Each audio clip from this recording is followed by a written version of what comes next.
दर्शकबिन नमस्कार। एपी सेन्टरमा यहाँलाई हार्दिक स्वागत छ।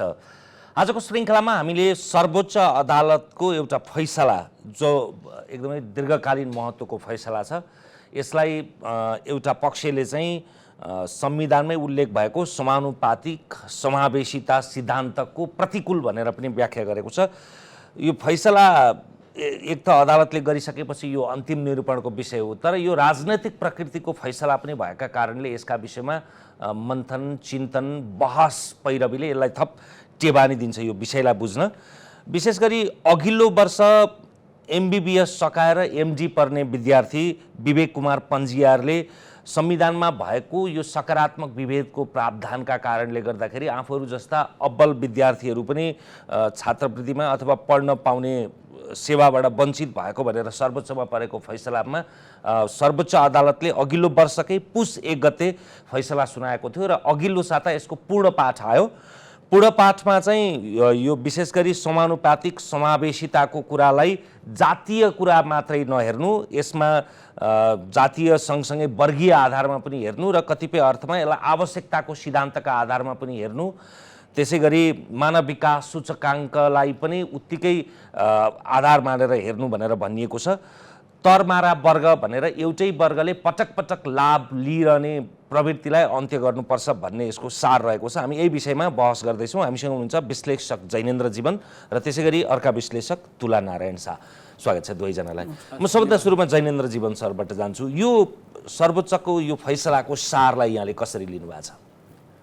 अब यो जो व्यक्तिले मुद्दा हाल्यो उसको हकमा चाहिँ नि यो पीजीमा पोस्ट ग्रेजुएट कोर्समा चाहिँ चिकित्सा शास्त्रपट्टि एमबीबीएस पछिको कोर्समा चाहिँ यो आरक्षणको सुविधा प्राप्त हुँदैन भनेर निर्णय गरेको देखियो र अरू चाहिँ सैद्धान्तिक कुरा पनि यसमा चाहिँ नि योसँग गाँसिएर आएको हुँदाखेरिमा यो मलाई लाग्छ कि यो पिआइएल थिएन, उहाँले चाहिँ आफ्नो हकको लागि जानुभएको चाहिँ थियो होइन। सैद्धान्तिक प्रश्न पनि यसमा चाहिँ नि धेरै कुराहरू उठाएर त्यसमा चाहिँ सरकारलाई निर्देशनात्मक चाहिँ नि निर्देशनात्मक आदेश दिएको छ है। भनेको मतलब चाहिँ त्यो के भने कुनै मैले जहाँसम्म बुझेअनुसार म आफू कानुन व्यवसायी होइन, कानुन पृष्ठभूमिको मान्छे होइन, तर त्यो भनेको के भन्दाखेरिमा त्यो कुनै सदरबदर गर्ने कुरा भन्दा पनि यो चिजलाई यसरी चाहिँ जाने गरेर तिमी चाहिँ नि यसमा अनुगमन गरेर रिभ्यू गर अथवा चाहिँ नि कानुन बनाऊ यो भनेर दिएको हो। र त्यसमा भनेको कुरामा मलाई चाहिँ विवाद गर्नुपर्ने कुरा छ जस्तो किन लाग्दैन भनेदेखि न्यायपूर्ण र लक्ष्य केन्द्रित हुनु पर्यो भनेको छ। न्यायपूर्ण भनेकोमा कसैले पनि विरोध गर्नुपर्ने कुरो म देख्दिनँ। न्यायपूर्ण भनेकै त्यो जुन आरक्षित वर्ग हो, आरक्षण पाउने वर्ग हो, त्यसले पाइरहोस् भन्नलाई हो। अब लक्ष्य केन्द्रित भनेको त्यसमध्ये पनि फोकस्ड ग्रुप जो छ उसैले मात्र पाओस् है, त्यसको छिद्र खोजेर अरूले दुरुपयोग नहोस्। र त्यही सन्दर्भमा जुन तरमारा भन्ने चाहिँ शब्द प्रयोग गरिएको छ त्यो अङ्ग्रेजीको क्रिमी लेयर भन्नेबाट आयो। जसरी हामीले दुध राखेपछि चाहिँ नि माथि चाहिँ तर लागेर आउँछ नि, माथि एउटा सानो पत्र चाहिँ नि तर बस्छ। त्यस्तै चाहिँ के भनेदेखि यो आरक्षणले कतिपय अवस्थामा कतिपय हामीकै पनि देखिएको छ। अहिले हामी डिस्कसनको क्रममा यो आउला, उहाँले पनि भन्नु होला। त यो चाहिँ के भनेदेखि यो सानो लेयर माथि आउने हुन्छ। त्यसो नगर, लक्षित वर्ग जो चाहिँ समुदायलाई भनिएको हो उसले पाओस्, सबभन्दा सर्वाधिक आवश्यकता जस्तो छ त्यसले पाओस्, गरिबले पाओस्, निमुखाले पाओस्, आफ्नो खर्चले आफै पढ्न नसक्ने मान्छेले पाओस्।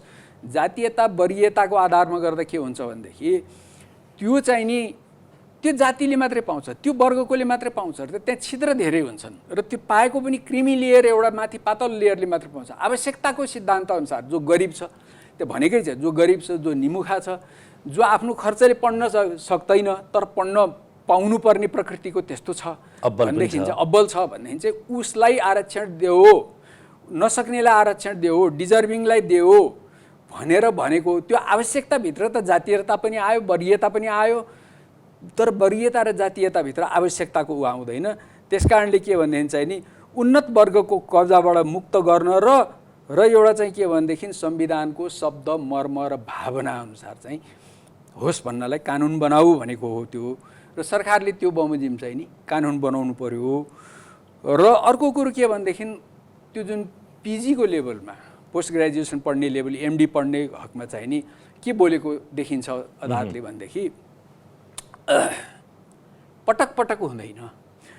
जुनसुकै पनि आरक्षण भनेको त्यो एउटा मौकाको समानता हो के, त्यो मौकाको समानता हो। तिमी मौका लिएर एकचोटि आऊ, त्यसपछि त तिमीले काम गर्नु पर्यो नि। काम गरेर हुन्छ, चाहे प्रमोसनमा होस्, चाहे फर्दर स्टडिजमा होस्, चाहे तालिममा होस्, जहिले पनि आरक्षण हुँदैन। तिमी सुरुमा सेवा प्रवेश गर्दा आरक्षण पाउँछौ भनेदेखि त्योभन्दा पछि चाहिँ तिमीले आफ्नो जे कुराको लागि सेवा प्रवेश गरे हो, जे गर्छु भनेर त्यो काम गर्नु पर्यो, त्यो स्किल देखाउनु पर्यो।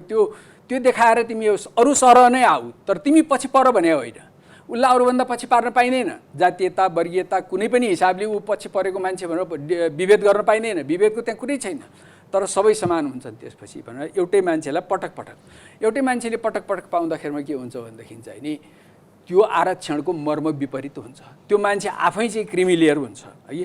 र साथसाथै के पनि भनेको छ भने सङ्कटमा परेका अरू समुदायहरू सङ्कटमा, त्यो एउटा राम्रो कुरा अदालतले बोलेको छ। हरेक 5-5 वर्षमा रिभ्यू गरे भयो नि। अदालतले 5 वर्ष भने होइन, त्यो मैले भनेको। त हामी कहाँ जस्तो अपाङ्ग छन्, अपाङ्गलाई चाहिँ हामीले ऊ मान्ने कि नमान्ने, आरक्षण चाहिने वर्ग मान्ने कि नमान्ने। उसले त जीवनको हरेक कुरामा बिहान उठेदेखि बेलुकासम्म चाहिँ उसले चाहिँ नि अरूभन्दा डिसएडभान्टेज ग्रुपमा छ नि, उसले विभेद भोग्नुपर्छ, समाजमा नि विभेद भोग्नुपर्छ, कार्यस्थलमा वर्क प्लेसमा नि विभेद भोग्नुपर्छ, र स्वयं जीवन पनि कष्टकर हुन्छ, उसलाई दिनु पर्यो। त त्यस्तै भने जस्तै विभिन्न चाहिँ अब कहिले भूकम्पले, कहिले बाढी पहिरोले मान्छे एउटा गाउँका गाउँ, एउटा बस्तीका बस्ती, एउटा चाहिँ पुरा समुदाय विस्थापित हुने र त्यो चाहिँ कमजोर हुने हुन्छ। त्यसले अर्कोचोटिको आरक्षणमा अहिले पाएको छैन भने पाउनु पर्यो भने हो। त्यो त राम्रै कुरा जस्तो लाग्छ। अनुगमन गरिरहौ, रिभ्यू गरिरहौ, बेला बेलामा यसलाई परिमार्जन गर, पाउनुपर्ने मान्छेले पाओस्, नपाउनेले नपाओस्, छिद्र उगेर भने हो जस्तो लाग्छ। तुलनारायण शाहजीले चाहिँ यसलाई यो राजनीतिक प्रकृतिको फैसला हो, त्यसैले सकेसम्म अदालत प्रवेशै गर्नु हुँदैन थियो। प्रवेश गरे पनि यो राजनीतिक विषयलाई गिजो लिएर एउटा यसप्रति पनि एक प्रकारले सारमा समानुपातिक समावेशिताको सिद्धान्तको प्रतिकूल फैसला आयो भन्नुहुन्छ होइन? हजुर। कसरी? यो यसकारण म भन्दछु कि सबभन्दा पहिला नेपालमा आरक्षणको सुरुवात कसरी भएको थियो। यो नेपालमा माओवादी जनयुद्धले र मधेस आन्दोलनले एउटा के एजेन्डा उठायो भने कि नेपाली समाजमा जुन प्रकारको विविधता छ, नेपाली राज्यमा त्यो झल्किएन। नेपाली राज्यमा एक समुदायको वर्चस्व देखियो, राज्यको कलम, राज्यको बन्दुक र राज्यको पैसा चलाउने ठाउँमा। राजनीतिमा पनि मोटामोटी त्यही देखियो। त्यसैले नेपालको ठुलो जनसमुदाय, ठुलो तबका चाहिने राज्य र राजनीतिबाट बाहिर रहेको हुनाले उहाँहरूलाई पनि मूलधारमा ल्याउनको लागि आरक्षणको वकालत गरेको हो त्यति बेलाको आन्दोलनहरूले। त्यसैले यो पोलिटिकल प्रोजेक्ट हो, यसरी हामीले बुझ्नुपर्छ। र यो त्यतिकै आएको पनि होइन, कसैको दयाबाट आएको पनि होइन। माओवादी जनयुद्ध र मधेस आन्दोलनको जब व्यवस्थापन भयो, त्यो सिलसिलामा यसको बारेमा सहमति भयो र अन्तरिम संविधान 2063ले क्याटेगोरिकली के स्वीकार गर्यो भने नेपालमा लिङ्गको आधारमा विभेद छ, पुरुषहरूको वर्चस्व भयो, जातको आधारमा विभेद छ, समुदायको हिसाबले विभेद छ, क्षेत्रको हिसाबले विभेद छ, भाषाको र रङ्गको हिसाबले विभेद गरिएको छ, क्षेत्रको हिसाबले पनि विभेद गरिएको छ, भूगोलको हिसाबले। यी सबै के आधारमा राज्यबाट विभेद भयो भन्ने कुराको पहिला पहिचान गरिएको छ, त्यसलाई स्वीकार गरिएको छ अन्तरिम संविधानले। र त्यसको सम्बोधनको लागि अनेक उपायमध्ये एउटा राजनीतिमा समानुपातिक निर्वाचन प्रणाली अवलम्बन गरियो र राज्यका निकायहरूमा भर्ना प्रक्रियामा आरक्षणको व्यवस्था गरिएको। त्यसैले यो आन्दोलनको स्पिरिटबाट बनेको संविधान, स्पिरिट अनुसार बनेको संविधानको कार्यान्वयनको सिलसिलामा आएको आरक्षण। तर यो फैसला के हो भने यो फैसलाले यसलाई विशुद्ध रूपमा संविधानको भावनालाई पनि नबुझेर र आन्दोलनहरूको मागलाई पनि नबुझेर र सामाजिक जुन वस्तुस्थिति छ, यथार्थता छ र राज्यको जुन प्रकारको संरचना बनेको छ विगत लामो समयदेखि, ती सबै कुराहरूलाई नबुझिकन यसले एक प्रकारले चाहिने फैसला दिएको छ। यो पूर्ण पाठ पढ्दाखेरि त्यो लाग्छ। र त्यो पूर्ण पाठको सन्देश के हो भने लामो छ। एउटा बुँदामा एउटा तर्क छ, अर्को बुँदामा त्यही तर्कलाई काटिएको छ। म त्यो डिटेलमा पनि कुरा गर्न सक्छु, किनभने तपाईँले भनेपछि मैले त्यो पढेर आएको छु, लिएर पनि आएको छु। तर यसको चाहिने कन्टेन्टमा एक आपसमा बाजिने प्रशस्त बुँदाहरू छन् यसमा। तर यसको इन्टेन्सन के हो त? यसले भन्न खोजेको के हो भने आरक्षण चाहिने सकेसम्म हटाऊ, होइन लागू गर्ने हो भने वर्गीय आधारमा लागू गर, त्यो भनेको जातको आधारमा होइन। तर नेपालको विगतको आन्दोलनहरूले र संविधानले के भनेको छ भने नेपालमा विभेद जातको आधारमा भएको छ, लिङ्गको आधारमा भएको छ, क्षेत्रको आधारमा भएको छ, भाषाको आधारमा भएको छ। त्यसैले ती सब भावनालाई यसले सम्बोधन गरेको होइन। तपाईँले भने जस्तो यसको सारमा फेरि तपाईँले भनेकै जस्तो र समानुपातिक समावेशिताको प्रतिकूल भन्दा पनि अझै फराकिलो बनाऊ पो भनेको छ। मैले पनि यसको पूर्ण पाठ पढाएको छु। त्यो भएका भन्दा पनि त्यहाँ क्रिमिलियर शब्दै प्रयोग गरेर त्यसैले पटक पटक पाउने भन्दा पनि महिलाले पनि ती नपाएका, अहिलेसम्म नपाएका महिलाले पाउन्, जाति पनि उपेक्षित मध्ये पनि नपाएकाले पाउन् भन्ने हो नि त सार। अब यस्तो छ, यस्तो यो फैसलाहरू के हुन्छ भने भेग हुन्छ, यसले जसरी पनि व्याख्या गर्न सकिन्छ। मैले त्यसैले त सार पक्ष तर सार पक्षमा जातलाई आधार मान्नुहुन्न भनेको छ नि। त्यस्तो त भनेको छैन। किन भनेको अमुक जातलाई नदेऊ भनेकै छैन, जातलाई मात्रै आधार नबनाऊ भनेको छ। जातलाई अमुक जातलाई मात्रै आधार नबनाऊ भनेको भन्नुको अर्थ के? विभेद चाहिने नेपालमा जातको आधारमा हुने कि त हामीले भन्नु पर्यो जातको आधारमा विभेदै भएको छैन, विभेद चाहिने जातको आधारमा हुने, तर अवसर आरक्षण चाहिने वर्गको आधारमा दिने वा आवश्यकताको आधारमा दिने वा मानव विकास सूचकाङ्कको आधारमा दिने। भित्र पनि वर्ग हेर भन्न खोजे होला के? त्यो त तपाईँको इन्टरप्रिटेसन हो, त्यही कुरा हो। तपाईँले त्यसरी इन्टरप्रेट गर्नुभयो, मैले त्यसरी इन्टरप्रेट गरेँ, किनभने यो त भेद छ। म तपाईँलाई भन्छु, एक ठाउँमा यसले के भनेको छ भने विभेद कहीँ राज्यले गर्छ र विभेद त समाजले गर्ने हो। तर अर्को ठाउँमा यसले के भनेको छ भने विगतको निरङ्कुश राज्य सत्ताले विभेद गरेकै हो नेपालमा विभिन्न तबकासँग। भनेपछि एउटा बुदा अर्को बुदासँग प्रशस्त बाजिने ठाउँ छ, त्यसैले इन्टरप्रिटेसन आफ्नो ठाउँमा हुन्छ। त्यसैले मैले के भने यसको इन्टेन्ट के हो, यसले दिन खोजेको सन्देश के हो? यसले दिन खोजेको सन्देश आरक्षण गलत चिज हो, शब्दमा छैन तर भाव यसको यो भन्छ। त्यो पनि तपाईँको इन्टरप्रिटेसन, मेरो इन्टरप्रिटेसन एक्ज्याक्टली, त्यो त आफ्नो आफ्नो हुन्छ होइन। र यो चाहिने यसमा तरमारा वर्ग मात्रैले पायो होइन, यसलाई चाहिने मानव विकास सूचाङ्कको आधारमा दिँदा राम्रो, त्यसमा फेरि हामी आउँला। तर यसले चाहिने कहीँ पनि यो भन्दैन कि यो समाजमा यो राज्यमा जुन प्रकारको राज्यको संरचना निर्माण भयो, राज्यमा जुन प्रकारका कर्मचारीहरू भर्ना भए, त्यसमा कतै न कतै जातले र भाषाले क्षेत्रले भूमिका खेलेको छ र यसले गर्दाखेरि नेपालको ठुलो तबका चाहिने राज्यमा पुग्नबाट, राजनीतिमा पुग्नबाट वञ्चित भएको थियो। त्यसैले आरक्षण वा समानुपातिक निर्वाचन प्रणाली अथवा समानुपातिक समावेशीको सिद्धान्त ठिक छ भनेर यसले भनेको छैन। यसले त के भनेको छ भने समानुपातिक समावेशीको सिद्धान्तलाई जसरी संविधानले व्याख्या गरेको छ त्यो उचित तरिका होइन भनेको छ। यसले त संविधानको भावनामाथि नै प्रश्न चिन्ह उठाइदिएको छ। मेरो त्यो तर्क यसमा। अरू अब संविधानको अगेन्स्टै छ भनेदेखि त अब त्यो उहाँले आफ्नो इन्टरप्रिटेसन भन्नुभयो, त्यो कुरोमा त अब त्यो फैसला नै नल एन्ड वाइड हुन्छ होइन, त्यो अल्ट्रा वायर हुन्छ। भोलि कसैले पनि त्यो फैसलालाई पुनरावलोकन गरेर चाहिँ यो गर्न सक्छ, त्यस्तो चाहिँ होइन है। हामी चाहिँ यो कस्तो भयौँ भने हामीहरू विविध कारणले के ज्यादै सिनिसिजम धेरै भयो कि हामी कहाँ संशय धेरै गर्ने है। अनि त्यसपछि चाहिँ के भनेदेखि हामी कुनै पनि कुरोको पोजिटिभ इन्टरप्रिटेसन होइन नेगेटिभ इन्टरप्रिटेसन गर्ने, होइन हामीमा इग्नोरेन्स पनि बढेको हो नि। आफ्नो समस्या नभएपछि हामीले अर्काको समस्यालाई समस्या नै मान्ने। उहाँले सिनिसिजम भन्न सक्नुहुन्छ, म इग्नोरेन्स भन्न सक्छु, कुरा त्यो ठिक छ। त्यसैले यो के भनेदेखि अब यो कानुनको संविधानको कुरामा चाहिँ नि कानुन र संविधानलाई नै बोल्न दिउँ, कानुन र संविधानको व्याख्या गर्ने, त्यसको चाहिँ निरूपण गर्ने सर्वोच्च अदालतलाई नै भन्न दिउँ है। त्यस कारणले त्यहाँ यदि संविधानकै बर्खिलाप छ उहाँले भने जस्तो भनेदेखि त त्यो अहिलेसम्म कोही न कोही एउटा वकिल त कम्तीमा पनि गइसक्थ्यो है। तर चाहिँ के भने मूल कुरो के भने जातीय आधारमा जुन विभेद भन्ने उहाँले भन्नुभयो, जातीय आधारमा विभेद भन्ने कुरो पनि त्यति सिम्प्लिस्टिक यसरी भन्नु मिल्ने कुरा देख्दिनँ म है। कसरी भन्नुहुन्छ भने म तपाईँको यो निजामती सेवामा चाहिँ नि खस आर्यहरूको बाहुन छेत्रीको धेरै डोमिनेसन भयो, वर्चस्व भयो, तर जनजातिहरू चाहिँ यहाँ आएनन् भन्ने कुरा थुप्रो आयो कि। अब त्यो जनजातिहरूको के छ भने मैले आफैले सेवामा छँदा पनि जनजातिहरू किन आउँदैनन् भने जनजातिकै मान्छेहरू मेरो अन्डरमा काम गर्ने मान्छेहरू उनीहरूलाई इन्ट्रेस्टै छैन। उनीहरू चाहिँ नि ब्रिटिस गोर्खामा लाउरे भएर इन्डियन गोर्खामा जान खोज्छन्, त्यसपछि पाएन भने ब्रुनाई सिङ्गापुरको प्रहरीमा जान खोज्छन्, त्यसपछि पाएन भने मात्रै अनि त्यसपछि आउँछन्। नभए तामाङहरू यहाँ नोकरी बस्न त्यसपछि म भन्दैछु, त्यसपछि होइन मान्छे मैले थाहा पाएको कुरो भन्दैछु तपाईँलाई होइन, त्यो पछि थप्नु होला तपाईँ।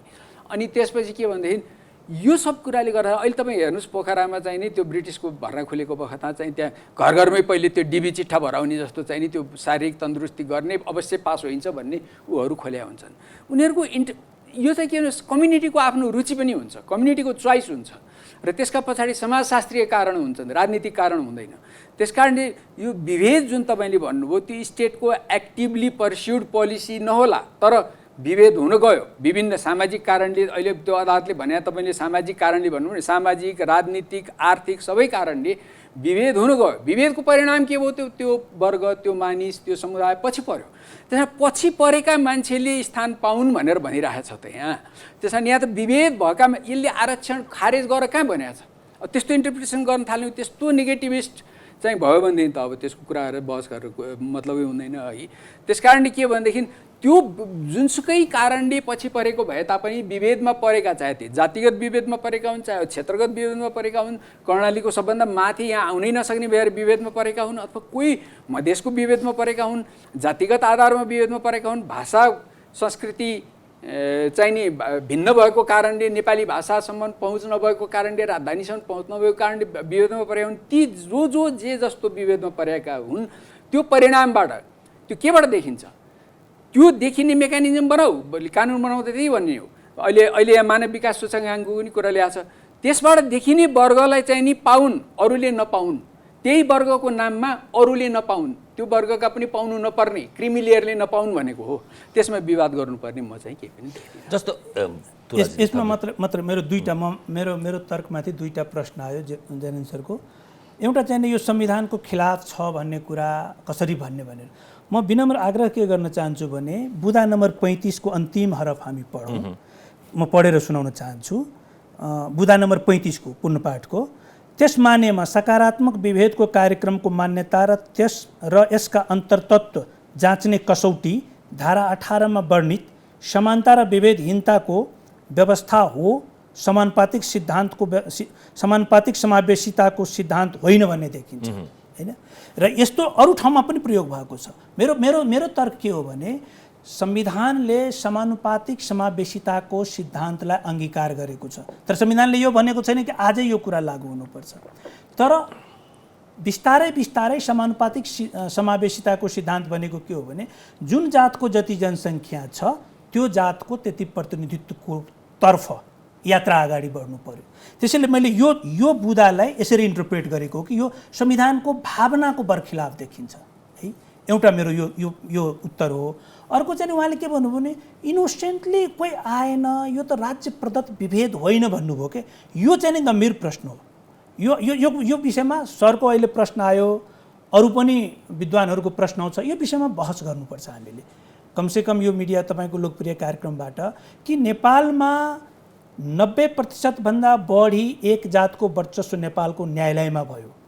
नेपालको निजामतीमा 70-75% भन्दा बढी एक जातको वर्चस्व भयो अथवा दुई जातको वर्चस्व भयो, अथवा दलित त्यहाँ पुगेन, जनजाति पुगेन, मधेसी पुगेन। यी सब कुरा के अनायास भएको हो कि संरचनागत विभेदको कारण भएको? मूल कुरा यो हो। म यो विषयमा ध्यान आकृष्ट के गर्न चाहन्छु भने उहाँले भन्नुभयो रुचि भएन, लाउरेमा जान रुचि भयो जनजातिको, त्यसैले जनजातिहरू आएन भनेर। अर्को कुरा उहाँले भन्नु भएन, सायद पछि भन्नुहुन्छ अथवा अरू विद्वानहरूले भन्नुहुन्छ, मधेसका मान्छेहरू त प्राविधिक शिक्षामा धेरै छन् नि त, इन्जिनियर छन्, डाक्टर छन्, सर्भेयर छन्, निजामतीमा रुचि नै हुँदैन भन्नुहुन्छ के। कुरा त्यो होइन। कुरा के हो भने निजामती सेवामा प्रवेशको लागि जुन संरचना बनाइएको थियो त्यो संरचना यसरी निर्माण गरिएको थियो कि त्यहाँ नेपाली मातृभाषा भएको मानिसको अनुकूल थियो, नेपाली मातृभाषामा शिक्षा दीक्षा नपाएका समुदायको लागि त्यो प्रतिकूल थियो। त्यो चाहिने नेपाली भाषामा जाँच हुन्थ्यो, त्यसको जाँच लिने प्रक्रियादेखि प्रश्न लिने प्रक्रियादेखि लोकसभाको अफिसहरूको लोकेसन, त्यो पनि जुन संरचना कुरा हो, ती सबै कुराहरूले गर्दाखेरि एउटा निश्चित तबकाका मानिसलाई निश्चित समुदायका मानिसलाई अनुकूल भए र त्यसबाट चाहिने ठुलो तबका खास गरी आदिवासी जनजाति मधेसी र दलित यिनीहरू चाहिने निकै पछाडि परे, लिङ्गका आधारमा महिला पनि पछाडि परे। तर आरक्षण जुन नेपालमा सुरु भएको छ त्यो ऐतिहासिक विभेदको क्षतिपूर्तिको लागि पनि सुरु भएको हो। यो गरिबी निवारण परियोजना होइन भन्ने कुरा पनि बुझ्नु पर्यो हामीले। र यो चाहिने अनायास भएको होइन, राज्यको संरचनामा समस्या रहेको कारण, संरचनागत विभेदको कारण यी समुदायहरू राज्यको मूलधारमा प्रवेश पाएन। त्यसैले यो संरचनागत समस्याको संरचनागत समाधान हुनुपर्छ। त्यसको लागि आरक्षण आएको, निर्वाचन प्रणालीमा संशोधन भएको हो हैन। यसले अनायास भएको भनिदियो भने हामी सबै कुरा अब मनोगत गर्ने हो भने त जे कुरा पनि गर्न पाइयो हैन। तर फ्याक्टले के देखाउँछ भने एउटा निश्चित समुदायको मानिस न्यायालय र प्रशासनमा किन वर्चस्व हुन गयो उहाँहरू भन्दाखेरि त्यो राज्यको संरचना जस्तो थियो। त्यो कुरा फेरि यो फैसलाले पनि भनेको छ। यो फैसलाले हजुरको 21 नम्बर बुँदामा हजुरले हेर्नुभयो भने 21 नम्बर बुँदामा के भन्दछ भने विगतमा लामो कालखण्ड मुलुक सामन्ती निरङ्कुश शासन व्यवस्थाबाट गुज्रेको राज्य व्यवस्थाको विभेद र उत्पीडनको अन्त्य गर्ने भन्दा पनि यसलाई नै कुनै न कुनै प्रकारबाट निरन्तरता दिएको, समाज विभिन्न प्रकारका विभेदबाट आक्रान्त रही सोही कारण मुलुकले आन्तरिक द्वन्द्व समेत बेहोर्नु परेको यथार्थता त स्वीकार गरेको छ। विगतको राज्य व्यवस्था हाम्रो विभेदकारी थियो। त्यसकारण मैले चाहिँ तेस्रो पक्ष भएर सुन्दा तपाईहरू दुवैजनाको कुराको सारमा फरक छैन भन्नलाई उहाँले एउटा संरचनागत विभेद हो कि होइन भन्नेमा आफ्नो तर्क होला, तपाईँको आफ्नो तर्क होला। तर तरमारा भनिने वर्ग भनेको त्यो बाहुन क्षेत्री मात्रै होइन, मधेसभित्रको पनि लगातार त्यसबाट लाभ लिने, महिलाभित्र पनि निश्चित एउटा व्यक्ति अथवा जुन समुदाय छ त्यसले पटक पटक लाभ लिन्छ भने त्यसलाई नभएर लाभ लिन नपाउनेलाई लाभ पाऊँ भन्नु त त्यो कसरी प्रतिकूल भयो? टिकाजी, तरमारा भन्ने शब्दमा मात्रै व्याख्या यदि हामी गर्न खोजेको हो भने मैले त्यसमा मात्रै गर्न खोजेँ। र यो पूर्ण पाठको यो फैसलाको उद्देश्य यदि आरक्षणलाई संशोधन गरेर क्रिमी लेयरलाई आउट गर्ने र रियल भिक्टिमलाई दिने भने यदि यसको उद्देश्य हो भने यसको स्वागत गर्नुपर्छ। तर यसको उद्देश्य त्यो होइन। यो पुरै पाठ पढ्दाखेरि यसको उद्देश्य त्यो होइन। के छ भने केही कुरा राम्रो गरिदिएको तर समग्रमा हेर्दाखेरि यो आरक्षण बेकार प्रोजेक्ट हो। यसलाई चाहिने जातको आधारमा दिनै हुन्न। दिनै पऱ्यो भने वर्गको आधारमा, आवश्यकताको आधारमा र मानव विकास सूचाङ्कको आधारमा। मानव विकास सूचाङ्कको आधारमा पनि कुरा गर्न सकिन्छ। मानव विकास सूचकाङ्क के हो? पहिला यो मानव विकास सूचकाङ्कको बारेमा HDI जसलाई हामी भन्छौँ त्यो पढेर त्यसको बारेमा जानकारी राखेर यो शब्द यहाँ प्रयोग भएको कुरामा मलाई गम्भीर शङ्का छ। मानव विकास सूचकाङ्क के हो भने आम्दानी, प्रति व्यक्ति आम्दानी, औसत आयु र साक्षरता दर, यो तीनटा तथ्याङ्कलाई मिलाएपछि मानव विकास सूचकाङ्क बन्छ। नेपालमा मानव विकास सूचकाङ्कको कुन कुन डाटा हामीसँग एभाइलेबल छ? एउटा जिल्लाको आधारमा एभाइलेबल छ, अहिले त्यसैलाई क्याल्कुलेट गरेर प्रदेशको आधारमा एभाइलेबल गरिएको छ र अर्को जातको आधारमा एभाइलेबल गरिएको छ। यदि HDI-लाई हामी प्रमुख आधार मान्ने हो भने सबैभन्दा बढी HDI भनेको त बाहुन क्षेत्रीको छ, मधेसको ब्राह्मणको छ, नेवार समुदायको छ। त्यसो भए HDI-को आधारमा सबैभन्दा कम त मधेसको दलितको छ। मधेसको दलितमा पनि डोमको होला, पहाडको दलितको होला, मधेसको मध्यम जातको होला। त्यो त नराम्रो हुँदै होइन। त्यसो भए HDI-ले पनि एउटा आधार त्यसैले त हो, त्यसरी सकारात्मक रूपमा पनि त हेर्न सकियो तर त्यो कुरा यसको इन्टेन्सन भन्दैन र अहिले कार्यान्वयन त सर्वोच्च अदालतले गर्ने होइन नि त। यसले कहीँ पनि यो बोलेको निर्देशनात्मक आदेश हो। अब यसका विषयमा ऐन बन्छ। ऐन भनेको यिनै जनप्रतिनिधिले बनाउने हो होइन र? संविधान जसले बनायो उनीले बनाउने हो। यसको मूल कुरा नै जातको आधारमा विभेद भएको छैन भन्ने यसले सन्देश दिन खोजेको छ। तपाईले जातको आधारमा पढ्नु भएन बुँदा 18 मा आफै पढ्नुभयो त, जातको आधारमा विभेद छ भनेर आफै पढ्नुभयो हैन। फेरि अर्को बुँदा पनि छ नि त हजुर हैन। 38 नम्बर बुँदा हजुरले हेर्नुभयो भने के भनेको छ भने बडो गजबको छ नि त यो त। यो घोषणाले यो 38 नम्बर बुँदामा के भन्छ भने जन्मदा नै सबै मानवहरू स्वतन्त्र र समान जन्मेका हुन् र सबैको प्रतिष्ठा र अधिकार समान हुन्छ, मानव अधिकार कानुनले भन्छ है भन्ने घोषणा गरेको छ। यो घोषणाले जन्मदा सबै समान हुन्, असमानता र विभेद त समाज सृजित अवस्था हो भनेर जुन उद्घोष गरेको छ, यो विभेदका कारणहरू खोज्दै तिनलाई हटाई व्यक्तिहरू बीच वास्तविक र सारभूत समानता खोज्ने अन्तर्राष्ट्रिय समुदायले प्रेरित गर्दछ। तर समानता र विभेदहीनताको सिद्धान्तको अर्थ व्यक्ति बीच रहने सबै प्रकारका भेद वा विषमता गैर कानुनी हुन्छन् भन्ने कदापि होइन। व्यक्ति बीच भएको विभेद चाहिने गैर कानुनी नहुन पनि सक्छ। त्यसैले मैले सुरुदेखि के निवेदन गर्दैछु भने यसको एउटा धारा अर्को बुदासँग एउटा बुदा अर्को बुदासँग कन्ट्राडिक्टरी छ र यो कन्फ्युजन क्रिएट गरेर आरक्षणको विपक्षमा यसले एउटा माहौल सिर्जना गर्न खोज्दैछ। मैले त्यो निवेदन गर्न खोजेको होइन, यो चाहिँ इन्टरप्रिटेसन आफ्नो आफ्नो हुने खाले हो। इन्टरप्रिटेसन त गरिरहेको छौँ हामी, त्यही हामीले छलफल गर्ने नै त्यही नै हो।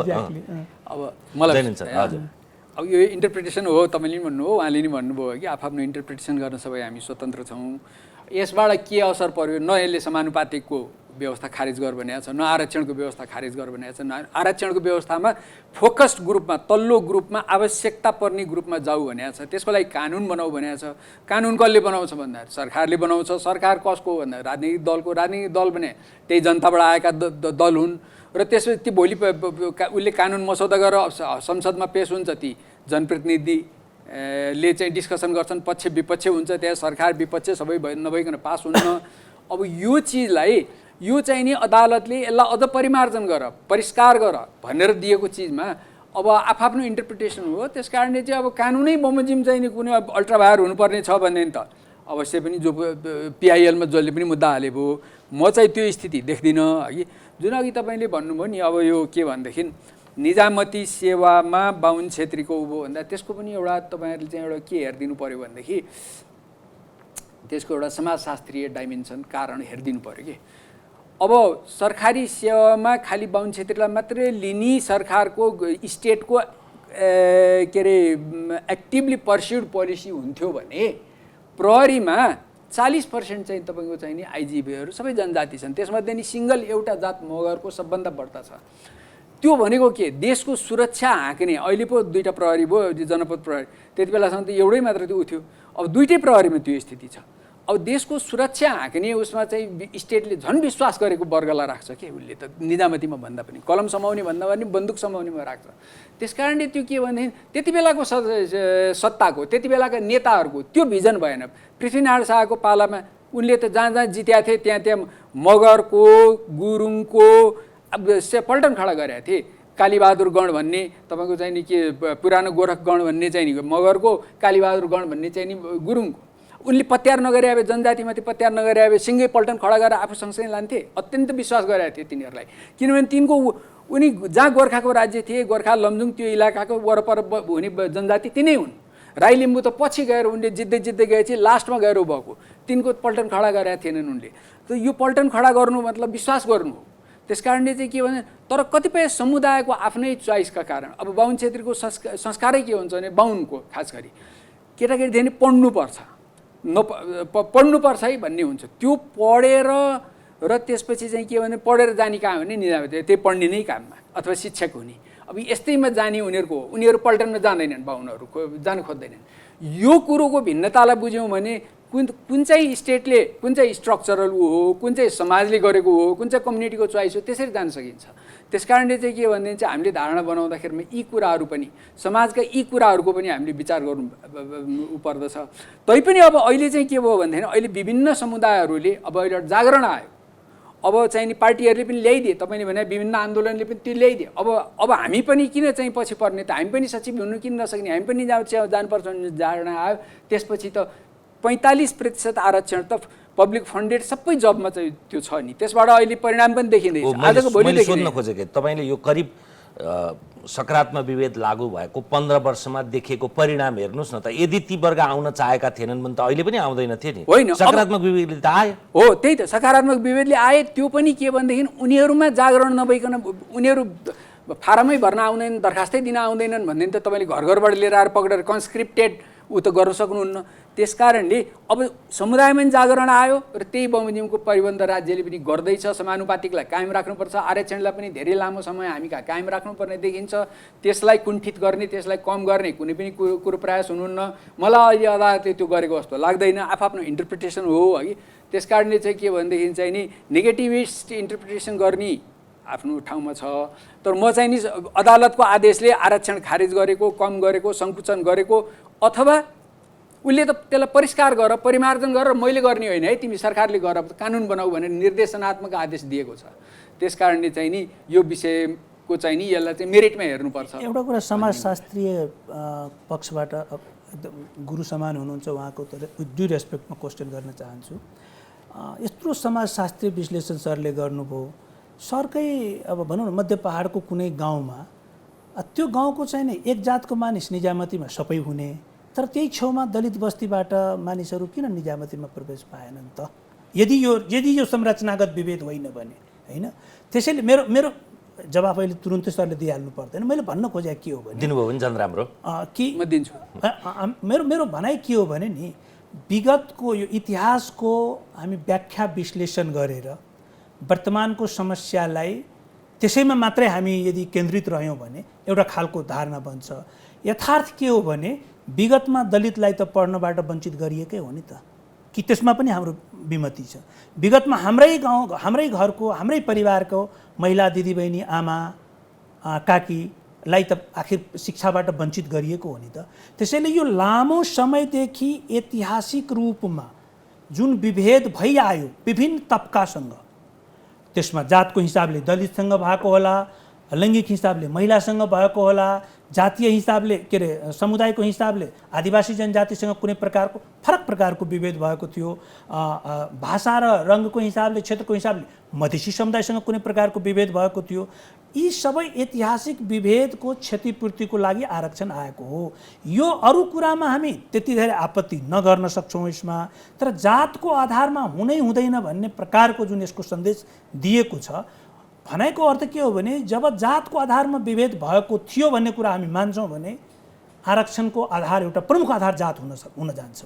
त्यसले हामी काट्नै सक्दैनौँ है। हो, आधार त्यो विभेदको अर्को पाटोहरू पनि थियो, वर्गीय थियो, क्षेत्रीय थियो, भाषिक थियो, ती सबै कुरा थिए। ती सबै कुराको बारेमा लामो बहस भइसकेको छ। अब कुरा के रह्यो भने यसको बारेमा कानुन बन्छ सदनमा। सदनमा जति बेला कानुन हुन्छ त्यति बेला टिकाजीको फेरि प्रोग्राममा हामी आउँला, छलफल गरौँला, कानुनको बारेमा गरौँ। अहिले त हामी फैसलाको पूर्ण पाठको बारेमा छलफल गरिरहेछौँ। फैसलाको पूर्ण पाठको इन्टेन्सन के छ भने जातको आधारमा होइन है, वर्गको आधारमा, अथवा जात र वर्ग होइन है, आवश्यकताको आधारमा। आवश्यकता कसले निर्धारण गर्छ त्यसको बारेमा कानुन बन्ने हो। सरको कुरा एकदम सही हो, होइन? मानव विकास सूचकाङ्कको आधारमा, मानव विकास सूचकाङ्कको आधारमा यदि गर्ने हो भने त्यसको पनि मैले अघि नै त्यसको विवरण दिइसकेँ। त्यसैले गर्दा यसमा यदि आरक्षणलाई सच्याउनु पर्ने कुरा यदि यसको इन्टेन्सन हो भने सबभन्दा पहिला कुरा नेपालमा खस आर्य समुदायलाई आरक्षण चाहिन्छ कि चाहिँदैन? तरमारा वर्ग को हो? दलितको विश्वकर्मा हो कि, मधेसी दलितको पासवान हो कि, मधेसको झा हो कि, मधेसको कर्ण हो कि, यादव हो कि, सिंह हो कि खस आर्य समुदायलाई जुन प्रकारले आरक्षण दिएको छ तरमारा वर्ग यो हो भन्ने कुरामा डिबेट हुनु पर्थ्यो के। र म विनम्र आग्रह गर्न चाहन्छु टिकाजी कि डिबेट यसमा गरौँ, तरमारा वर्ग भनेको के हो, भन्न खोजेको के हो। अहिले त हामी फैसलाको बारेमा डिबेट गर्दैछौँ। तरमारा वर्ग भनेको के हो? आज हामी तथ्याङ्कबाट हेरौँ, मनोगत कुरा गरेर भएन नि त। यदि 2065 सालदेखि महिलाको नाममा छुट्याइएको आरक्षित सिट मध्ये 80% भन्दा बढी, म त भन्छु 90% भन्दा बढी, केही वर्ष अगाडि मैले तथ्याङ्क क्यालकुलेट गरेको थिएँ, ताजा तथ्याङ्क मसँग छैन, 80-90% भन्दा बढी खस आर्य समुदायको महिला दिदीबहिनीहरूले अपाङको नाउँमा छुट्याइएको सिट पनि खस आर्य समुदायले मात्रै त्यसमा तपाईबाट सही ठाउँमा आउनुभयो। त्यही भन्न खोजेको छ। सम्भवतः अदालतले त्यो कुरा आरक्षण भित्र पनि त्यही निश्चित वर्गकै निरन्तरता भयो, त्यो नहोस्। त्यसैले त्यो महिलाभित्र पनि के अरे उही खस आर्य मात्रै महिला होइन, अरूमा त्यो जानु पर्यो, त्यो जातभित्र पनि अथवा त्यो वर्गभित्र पनि आवश्यकता हेर्नु पर्यो भन्न खोजेको। यदि त्यो इन्टेन्सन हो भने त्यही नै देखिन्छ। तपाईँले पढ्दा त्यो देखिन्छ है। मैले के भने मैले यहाँबाट हेर्दा तपाईँको अनुहार देख्छु, तपाईँले मेरो अनुहार देख्नुहुन्छ। यो 74 पेज भनिएको छ, करिब 120वटा 121वटा यसको बुदामा यो फैसला राखेको छ। यो फैसला पुरै पढ्दाखेरि यो फैसलाको स्पिरिटले त्यसमा क्रिएट हुँदै गएको तरमारा वर्गलाई फिल्टर गर्नुपर्छ भन्नुभन्दा पनि जातको आधारमा दिनुहुन्न भन्ने छ के। जबकि विभेद नेपालमा जातको अहिलेको कुरामा अघि त्यो अब तपाईँले पहाडमा चाहिँ नि एउटै गाउँमा बसेको क्षेत्री बाहुन कसरी माथि आए, कसरी चाहिँ नि दलितहरू किन आएन, मेरो प्रश्न त्यो हो। अब दलितहरूको विषयमा चाहिँ के भने त्यति बेला त राज्यले पनि कानुनै त्यस्तो बनाएको थियो, पानी चल्ने पानी नचल्ने, त्यही त हो संरचना भनेको हजुर। कानुन बनाएर नै संरचना बनेको हो। त्यो खारेज भएको त 2020 सालमा हो नि। अब तर त्यसपछि पनि के भने समाजमा त्यो यति गहिरोसँग त्यो भित्रै पेनिट्रेट भएको कुरा छ कि त्यो आज पनि त्यो समस्या धेरै हदसम्म जिउँ काट्यौँ छ। त्यसैको र लागि हामी आरक्षण ल्याएको। हामी त्यसैको हो त्यही भन्दैछु म। अब दलितको जहाँसँग कुरो छ, दलितको चाहिँ समस्या चाहिँ नि राज्य पनि भने पनि के हो, शासक भने पनि के हो, नेता भने पनि के हो, त्यही बेलाको समाजको प्रतिबिम्ब हो। आजभन्दा अगाडि 200 वर्ष अगाडिको उसमा चाहिँ त्यो समावेशी चेतना थिएन। उनीहरूले चाहिँ दलितलाई चाहिँ नि बाहुन सर लिएर आएर सल्लाहकार किन राखेनन्, गुरु किन मानेनन् भनेर त्यो गरेर हुँदैन। इतिहासको एउटा क्रमिक हामीले चाहिँ मूल्याङ्कन गर्दै जाँदाखेरिमा त्यति बेला भएका राम्रो कुराहरू पनि गर्दै जानुपर्छ। र तपाईँले जुन पहाडको कुरा गर्नुभयो, मधेस पहाड दुवैतिर दलितहरूको अवस्था अत्यन्त नाजुक छ, उनीहरूलाई उठाउनुपर्छ। र त्यो दलितको चाहिँ तपाईँले जात तोकेर आरक्षण दिनु पर्दैन, सबभन्दा तल्लो भन्नासाथै दलित आउँछ। र त्यो बनाउने क्राइटेरिया चाहिँ बनाउँदाखेरिमा बरु सरकारले कानुन बनाउँदा त्यसको अनुसूचीको रूपमा आउला क्राइटेरिया, किन क्राइटेरिया त चेन्ज भइरहन्छ। होइन, यो कुरामा हामी सहमत भयौँ नि त, जातको आधारमा विभेद छ समाजमा भन्ने कुरामा त हामी सहमत हो नि हजुर। जातको आधारमा दलित छ, दलित एउटा दलितलाई चाहिँ नि पहिलेदेखि नै सम्प्रदायको हिसाबले जनजातिसँग छ कि छैन हजुरको? सम्प्रदायको हिसाबले भाषाको हिसाबले, वेशभूषाको हिसाबले, रङको हिसाबले मधेसीसँग छ कि छैन? धेरै हदसम्म भूगोलको हिसाबले कर्णालीसँग छ कि छैन भन्ने बहस त त्यो हो नि त। हो, त्यसैले त आरक्षण तिनीहरूलाई दिएको हो। आरक्षण तिनीहरूलाई दिने होइन, त्यो विभेद तपाईँले जुन भन्दै हुनुहुन्छ त्यो विभेदका कारण पछि परेको अवस्थामा को छ त्यसलाई दिने हो। कुरो बुझ्नु भएन? त्यस कारणले चाहिँ के भने त्यो त बुझिएन, यसमा पनि बुझिएन सरको कुरा पनि मैले। कसलाई दिने ल भन्नु न त, दलितमा कसलाई दिने, जनजातिमा कसलाई दिने, जनजातिमा कसलाई दिने त, कुन के आधारमा कसलाई दिने? जनजातिको नि म कुरा मधेसीमा कसलाई दिने, के आधारमा दिने? जनजातिको तपाईँले लजिकल आधार चाहियो। इन्ट्रेस्टिङ कुरा दिन्छु।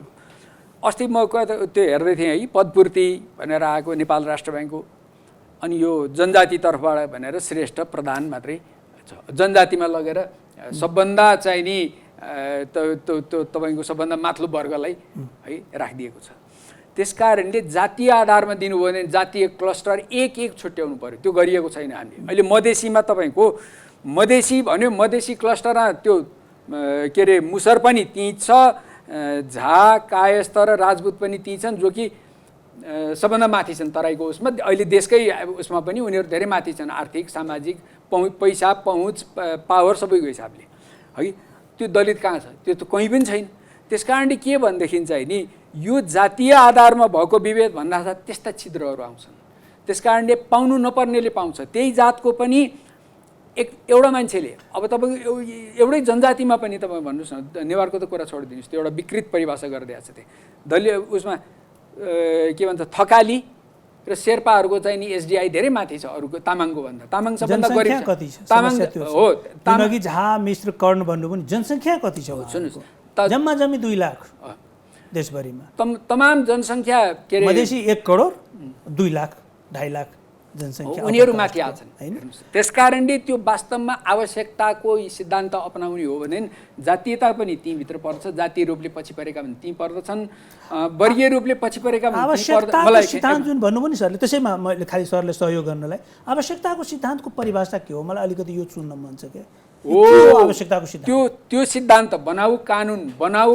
आवश्यकता भनेको जो आफू त्यहाँ भनेको छ, त्यहाँ गरिब निमुखा र आफ्नो खर्चले आफ्नो सामर्थ्यले पढाइ, यो त पढाइको केसमा आएको हो नि, एमडीको केसमा पढ्न नसक्ने, माथि पुग्न नसक्ने, अवसरबाट वञ्चित हुने त्यस्तो वर्ग भनेको छ, जसले सक्दैन। त्यसमा बाहुन क्षेत्री पनि पर्दछन्, त्यस नपर्ने होइन, कयौँ बाहुन क्षेत्री गरिब छ। यसमा भारतमा अनुसन्धान भएको छ, गरिब मध्ये पनि क्याटेगोराइज गरेको छ कि यसलाई यो योगेन्द्र यादव भन्ने एकजना बडो विद्वान हुनुहुन्छ, उहाँ चाहिँ नि यो आरक्षणको पक्षमा कुरा गर्नुहुन्छ, उहाँको भिडियोमा उपलब्ध छ। यो गरिबी त गरिब त बाहुन क्षेत्री पनि गरिब हुन्छन्। यो अनेक ठाउँमा यस्तो खालको प्रश्नहरूको सामना गर्नुपर्छ कि दलित पनि गरिब, बाहुन क्षेत्री पनि गरिब एउटै। त्यसो आवश्यकताको आधारमा त गरिबीलाई हामी मापदण्ड मान्ने हो भने त पासवान, सदा, सरदार र मिश्र र पौडेल, खनाल, बराल सबै होला हैन। भनेपछि यो गरिबभित्र पनि कस्तो खालको देखिन्छ भने भारतको एउटा सर्वेले के भन्छ भने 40% ब्राह्मणमा सोसल क्यापिटल यस्तो देखिन्छ कि आफ्नो बालबच्चालाई पढाउनमा कमसे कम 10+2 पास गरेको देखिन्छ। गरिब निरपेक्ष गरिबी छ नि, एकदम गरिबीको रेखामुनि भएका मानिसहरूमा 40% त्यसमा पनि 10+2 पास गरेको देखिन्छ कि 10+2 पास गरेको छ बरु रिक्सा चलाउँछ होइन। तर त्यही तथ्याङ्क चाहिने एससी र एसटी भन्छन् त्यहाँनिर होइन, त्यसमा चाहिने 10 र 15% देखिन्छ गरिबी होइन। यसको आधार त फेरि पनि जात नै भयो मैले भन्न खोजेको।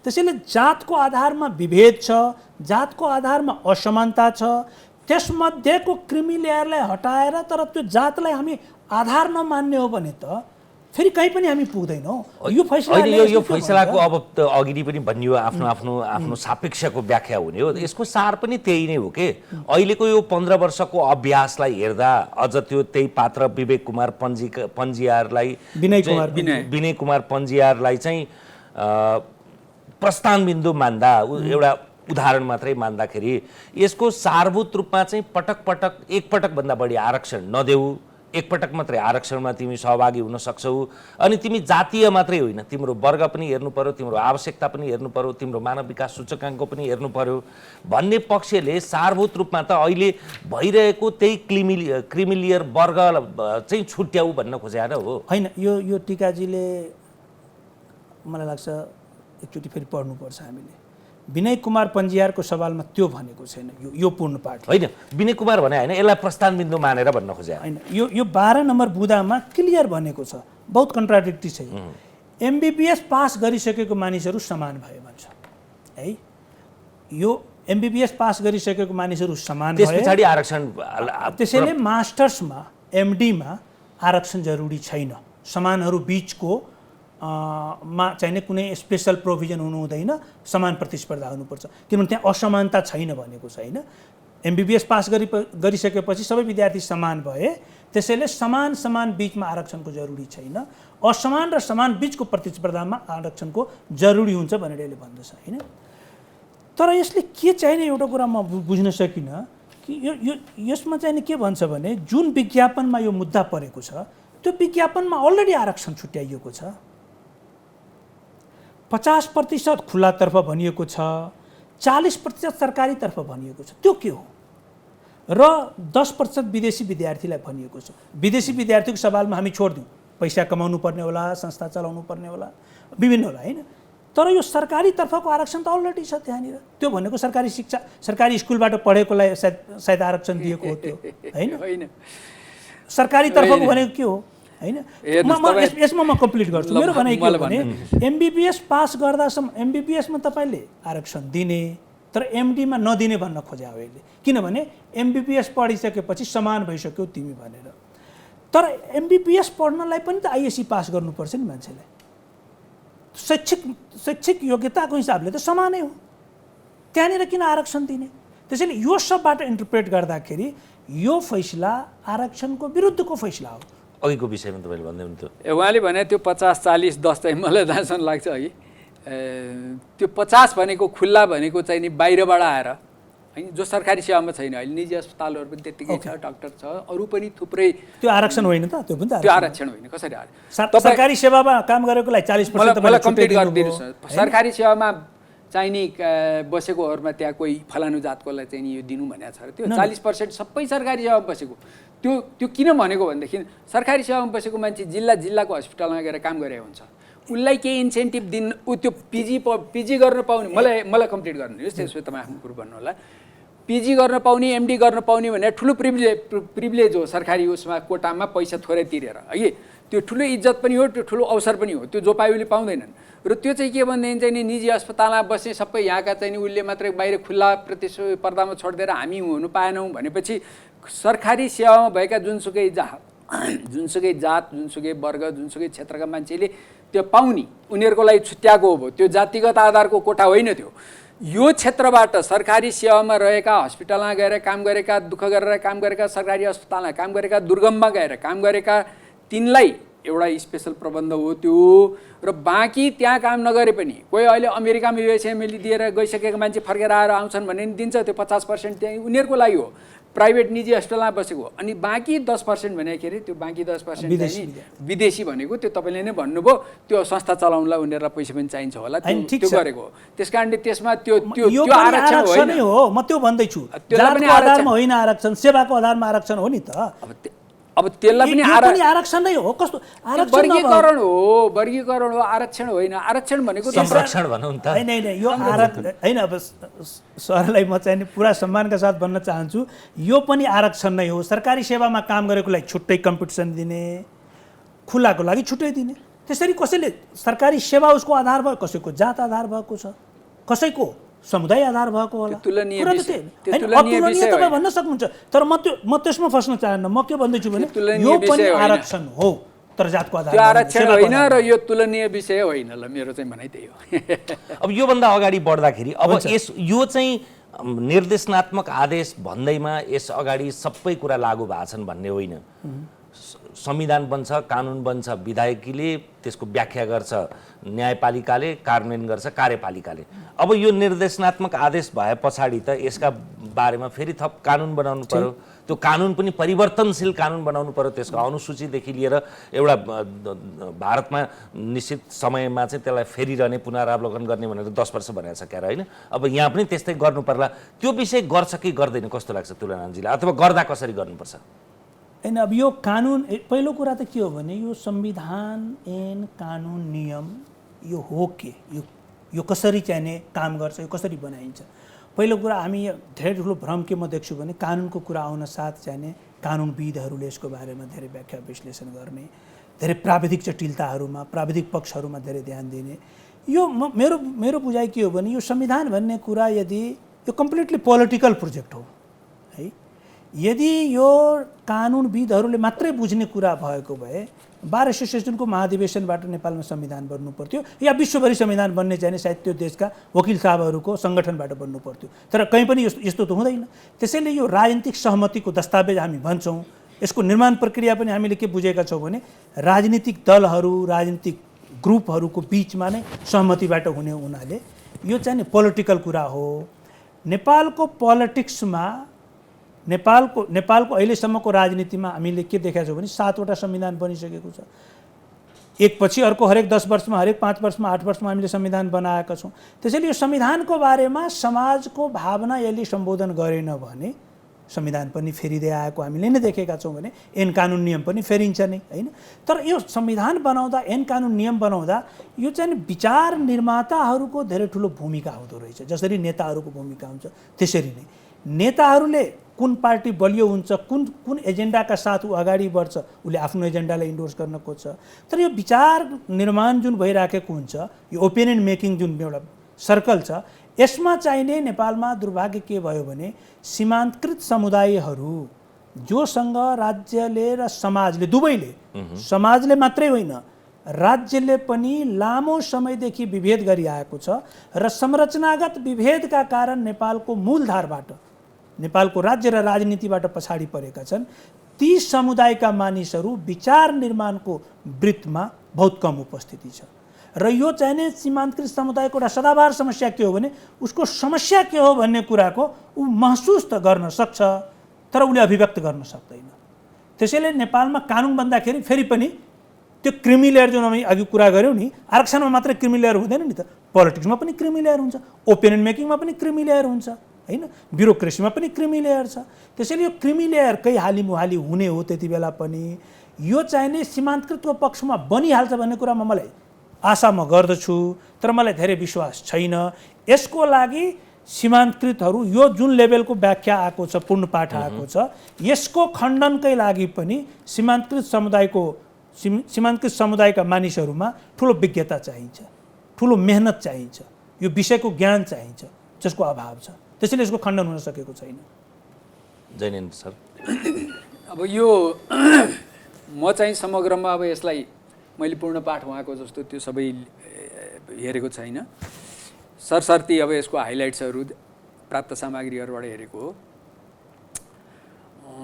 अब मेरो भनाइ चाहिँ के भनेदेखि यसले चाहिँ नि क्रिमी लेयरले नपाओस्, वास्तविक पाउनुपर्ने टार्गेट ग्रुपले पाओस्, लक्षित समूहले पाओस्, न्यायपूर्ण होस् भन्ने हिसाबले यो आएको छ। यसलाई स्वागत गर्छु, म स्वागत गर्नु राम्रो हुन्छ। र यसमा भनेका कतिपय कुरा यदि अल्ट्रा भायर छन्, यदि संविधानसँग अल्ट्रा भायर छन्, बाजिने छन् भने त्यो त्यसै च्यालेन्ज भएर त्यो त्यसै पनि अहिलेको व्यवस्थामा हरेक कुरालाई लिएर मान्छे 1 घन्टाभित्रमा रिट हाल्न जाने व्यवस्था त्यो धेरै टिक्दैन। अब न्यायाधीशहरूले त्यस्तो के गरे होलान् र जहाँसम्म परिमार्जन गर्ने कुरा छ, परिमार्जन गर्दाखेरिमा तिमीले यति राम्रो गर भनेर अदालतले भन्दा त्योभन्दा नि राम्रो गर्नलाई त सरकारलाई, संसदलाई जति भने नि रुम छ। यो त अहिले निर्देशनात्मक आदेश मात्रै भएको हो। त्यसकारणले चाहिँ यसमा चाहिँ नि मैले देखेँ, मैले अरू पत्रपत्रिकाहरूले पनि यसमा कमेन्ट लेखेको, न्यायपूर्ण लेखेको, यो कुरो त राम्रै छ, तर छिद्र पक्रेर फेरि त्यो समूहमा नजाला, तल्लो वर्गमा नजाला, आवश्यकताको वर्गमा नजाला भन्ने मात्रै चिन्ता हो भन्ने यस्तो थुप्रै आएको देखेँ मैले।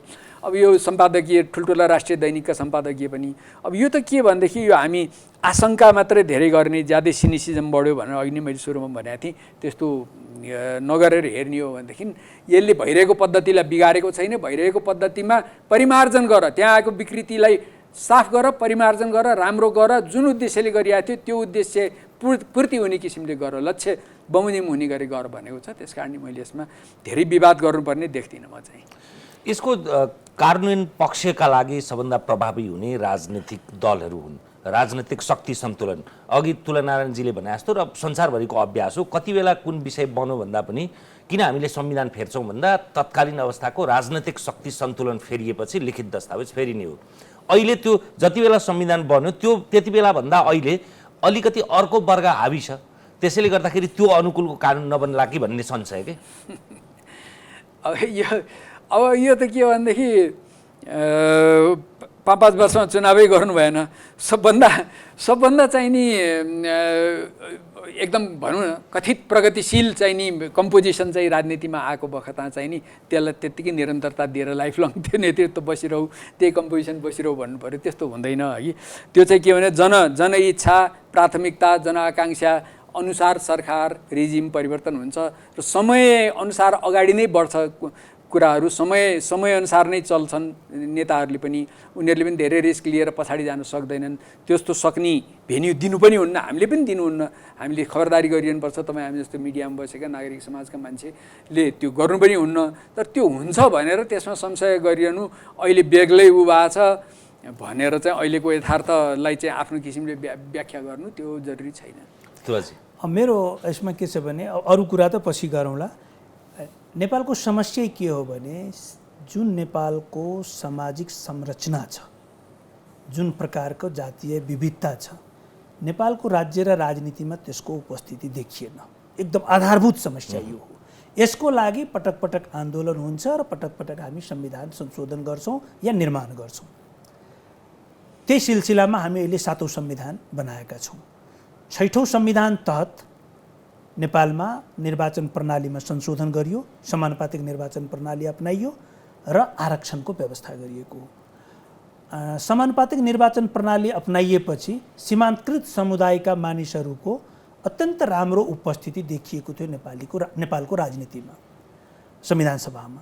र आरक्षणको व्यवस्था सुरु भएदेखि 2065 साल अगाडि र 2065 साल पछाडि धेरै नै आमूल परिवर्तनहरू पनि देखिएका छन्। महिलाको सवालमा अत्यन्त ज्यादा महिला, परराष्ट्र सेवामा त तपाईँको महिला बहुमत आइरहेछ हैन, मतलब महिलाहरूको अत्याधिक सङ्ख्यामा चाहिने, भनौँ अत्याधिक त म अहिले भन्दिनँ, तर राम्रो सङ्ख्यामा तपाईँ देख्न सक्नुहुन्छ, तपाईँ फिल गर्न सक्नुहुन्छ। सिंहदरबारमा जानुभयो भने, कुनै अफिसमा जानुभयो भने, यही आरक्षणको देन हो त्यो। यही आरक्षणको कारण मधेसी समुदायको पनि उपस्थिति बढेको छ, यही आरक्षणको कारण दलित समुदायको पनि उपस्थिति बढेको छ। त्यसैले यो अब सरले पेसिजम के एउटा नेगेटिभिजम भन्नुहुन्छ, मलाई के लाग्छ भने यो एउटा आश लाग्दो प्रावधान हो नेपालमा है। यसले चाहिँ म यसको बारेमा त फेरि लामो म काम पनि गर्दैछु, यसमा हेर्दै पनि छु। अहिले असाढको अन्तिम सातामा प्रदेश नम्बर 2 मा कमसेकम 25 जना सरकारी कर्मचारीसँग मैले कुराकानी गरेँ, जो कि आरक्षणबाट मधेसमा अहिले काम गरेर के अरे जागिरमा गएका छन्। र उहाँहरूसँग मैले एउटै प्रश्न अन्तिममा सोधेँ, 5 जना 7 जनाको ग्रुपमा, कि यदि यो आरक्षण नभएको भए तपाईँहरू आज के हुनुहुने थियो? कोही कुशवाहा थिए, कोही महतो थिए, कोही शाह थिए हैन, कोही मुस्लिम समुदायका साथी हुनुहुन्थ्यो। उहाँहरूले के भन्नुभयो, यो आरक्षण नभएको भए त म त कहीँ पनि हुँदैन थिएँ हामी हैन।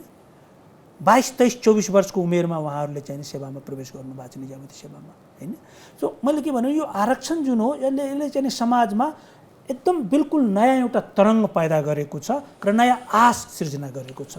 तपाईँले फेरि तर्क गर्दा गर्दै यो कतिपयले यो फैसला पनि नहेर्ने, आरक्षणको व्यवस्था पनि थाहा नपाउने भएले त्यस्तो स्तरको चाहिँ फैसला आएछ जसका कारणले भएको आरक्षणको प्रावधान नै हटेछ भन्ने गलत व्याख्या पनि नजाओस् भनेर। होइन, म चाहिँ यो पढेर पुरा सतर्कताका साथ सजग भएर म भन्दैछु, मेरो अन्तिम कुरा म भन्दैछु कि तर नेपालमा न्यायलाई सीमान्तकृतहरूको हकहितमा सायद अलिक कन्जुसी गर्दो रहेछ न्यायले। म एउटा उदाहरण दिन चाहन्छु, अरू पुरानो पनि कुरा गर्न सकिन्छ।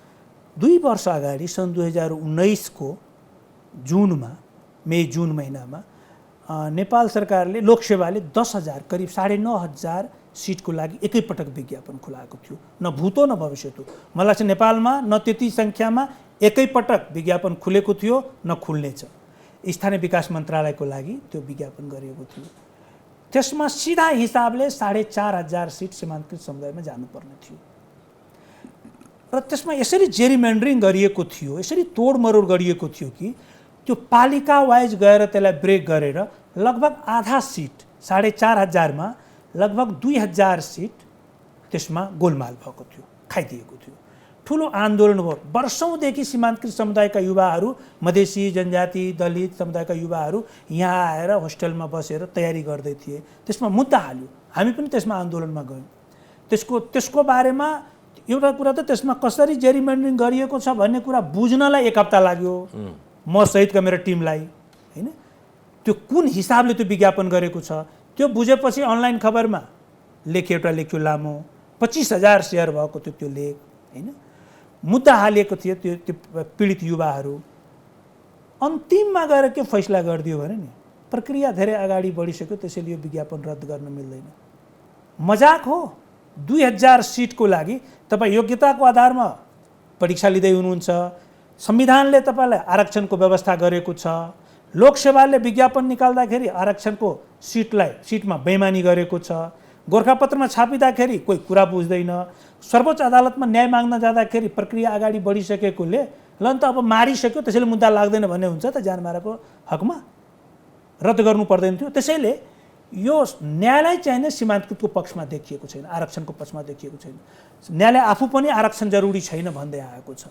आफू फेडरलाइजेसन पनि गर्नमा कन्जुसी गरेको छ, हुँदैन भनेको छ। त्यसकारण चाहिँ त्यो परिवेशमा पनि यो फैसलामाथि प्रशस्त संशय गर्ने, शङ्का गर्ने ठाउँ छ, जसमा त धेरै कुरा प्रष्टै छ। केही थप्नु छ जीवनजी? अब मेरो विचारमा चाहिँ अब यो फैसलाले आफ्नै मेरिटमा हेर्नुपर्छ है। अरू कुराले चाहिँ नि हेर्दाखेरिमा अब त्यसपछि चाहिँ के हुन्छ भने त्यो मेरिटमा नहेरिँदाखेरिमा त्यसको जे अर्थ पनि लाउन सकिन्छ। मैले आफ्नो कुरा अघि भनिसकेँ। त्यस कारण आरक्षण चाहिन्छ। मसँग सोध्नुहुन्छ भने समानुपातिक पनि चाहिन्छ, कायम राख्नुपर्छ। अहिले हाम्रो नेपालको जुन विविधताको सम्बोधन भएन, उहाँले विभिन्न पहुँचमा, पावरमा भनेर जुन भन्नुभयो, त्यो विविधताको चाहिँ नि सम्बोधन हुनुको लागि, त्यो रिफ्लेक्सन हुनको लागि चाहिँ राज्यमा त्यसको रिफ्लेक्सन हुनको लागि समानुपातिक पनि चाहिन्छ। आरक्षण पनि धेरै लामो समय चाहिन्छ। सधैँ चाहिन्छ चाहिँ म भन्दिनँ। आरक्षण भने त्यो सधैँलाई गर्ने व्यवस्था होइन। धेरै लामो समयसम्म चाहिन्छ, जति बेलासम्म त्यो एउटा के भन्ने त्यो विविधताको चाहिँ नि राम्रो चित्र आउँदैन। अनि त्यसमा अब अहिलेको यो विषय चाहिँ नि के भनेदेखि त्यो आरक्षणलाई समाप्त पार्न, सङ्कुचन गर्न गरेको होइन, यसलाई परिमार्जन गर्न गरेको हो। त्यसमा चाहिँ व्यर्थ संशय लिनु चाहिँ नि ठिक हुन्न भन्ने मेरो भनाइ। हस्, समय संवादका लागि यहाँ दुवैजनालाई धन्यवाद।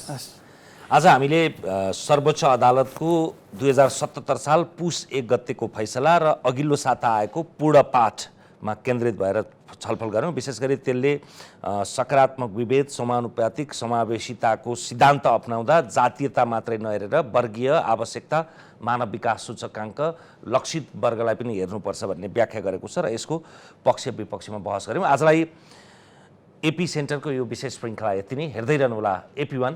नमस्कार।